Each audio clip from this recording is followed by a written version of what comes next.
Сәлем баршаңызға, менің каналыма қош келдіңіздер. Бүгін қазақтың ұлттық тағамдарының бірі қызыл ірімшіктің жасалу жолын көрсететін боламын. Ең алдымен асты қалың, қайнауға ыңғайлы кең ыдыс аламыз. Сүтіміздің барлығын құйып, жақсылап қайнатамыз. Менде қолдың сүті. Сүтіміз белгілі жиектері көтеріліп, көбіктене бастайды. Менде піскен сүт, сол себепті көп қайнатқан жоқпын.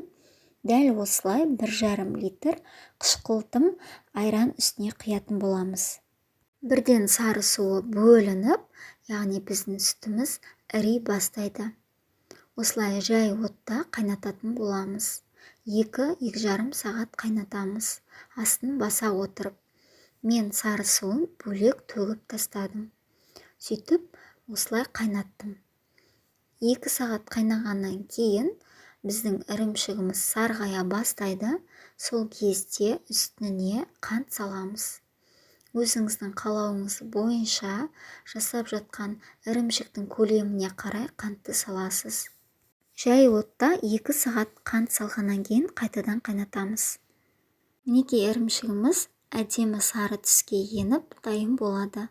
Міндетті түрде дәл осылай жасап көріңіздер. Ірімшіктерімізді суымыздан жақсылап ажыратып алып, марлымен сығып аламыз.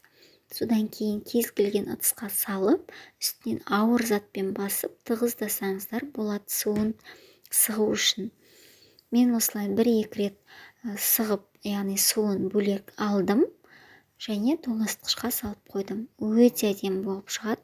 Өзінің формасын жақсы ұстайды. Мен кішкене ірімшіктің сулы болғанын жақсы көремін. Сол себепті қатты сықпадым. Міндетті түрде жасауға кеңес етемін. Және де менің каналыма тіркеліп, қоңыраушаны басып қоюды ұмытпаңыз. Менің жаңадан шығып жатқан видеоларымды жіберіп алмас үшін. Алда кез келген керемет рецепттер түсіретін боламын. Ас болсын, сіздермен болған Фариза.